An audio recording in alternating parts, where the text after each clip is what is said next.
warahmatullahi wabarakatuh. Halo, perkenalkan nama saya Siti Rahma Sarfika dengan NIM 23050150204. Pada video kali ini saya akan menceritakan sebuah novel yang berjudul Biji Keajaiban.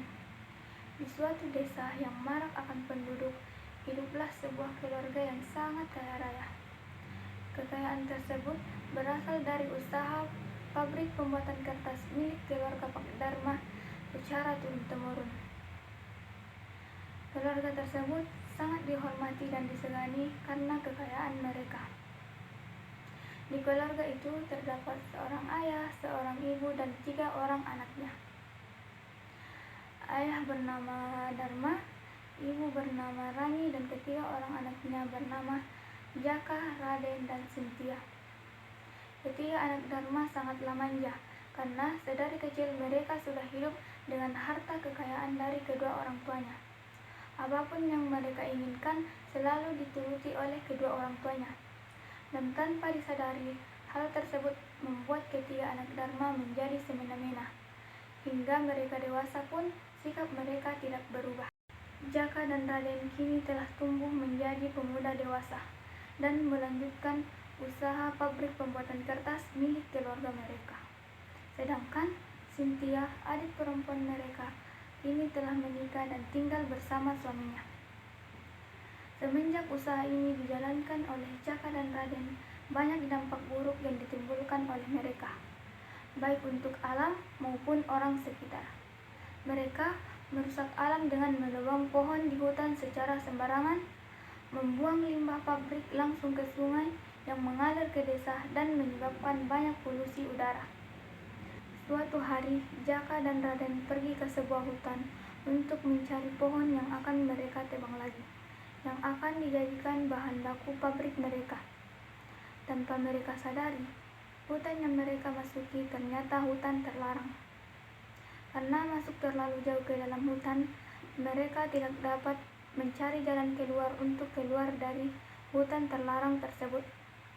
Setelah berusaha mencari jalan keluar, namun tak kunjung ketemu, akhirnya mereka memutuskan untuk beristirahat di bawah pohon besar.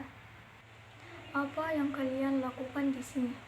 Tiba-tiba Jaka dan Raden mendengar suara. "Jaka, apakah kamu mendengar suara?" tanya Raden. "Ya, aku juga mendengarnya," ucap Jaka. "Kutanyakan sekali lagi, apa yang kalian lakukan di sini?" Suara itu semakin terdengar jelas.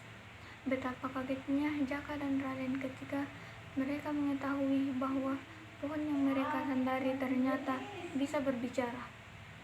Dengan melawan rasa takutnya, Jaka membalas, "Tentu saja, kami ke sini untuk menebang pohon-pohon yang ada di sini," ucap Jaka.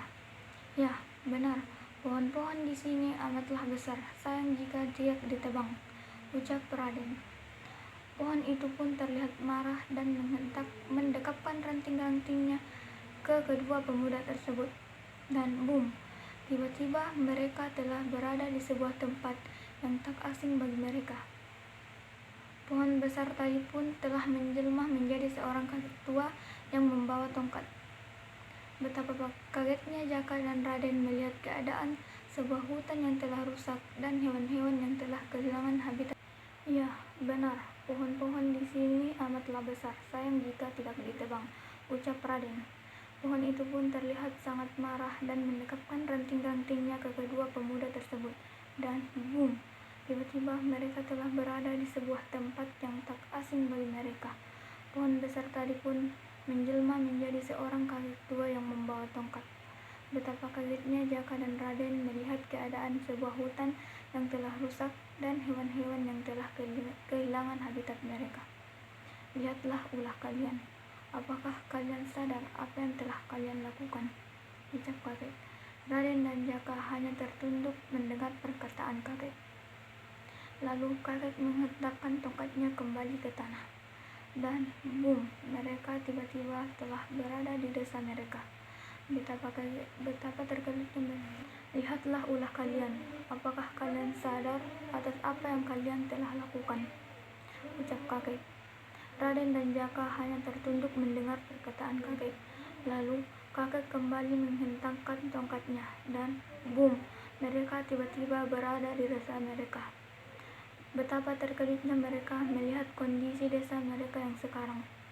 Banyak warga desa yang terjangkit penyakit akibat mengonsumsi air yang sudah tercemar limbah pabrik dan polusi udara di mana-mana.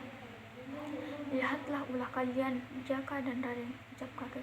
Hal ini terjadi karena ulah kalian. Lalu, apa yang harus kami lakukan, Kek? Tanya Jaka. Kakek kembali menghentakkan tongkatnya ke tanah. Lalu, tiba-tiba mereka kembali ke hutan terlarang. Apakah kalian sudah sadar akan perbuatan kalian?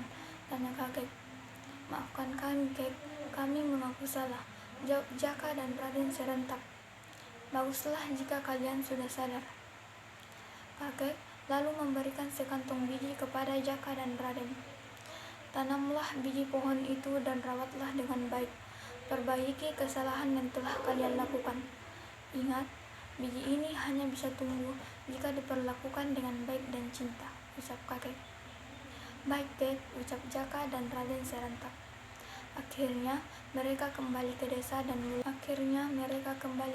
dan mulai memperbaiki kesalahan mereka, meminta maaf kepada penduduk desa dan mengajak penduduk desa untuk bersama-sama menanam biji-biji pohon yang diberikan oleh kakek. Warga pun sangat berinisiatif untuk membantu Jaka dan Raden. Kini pohon telah tumbuh dan sungai tidak lagi dicemari oleh limbah pabrik dan polusi udara pun telah berkurang.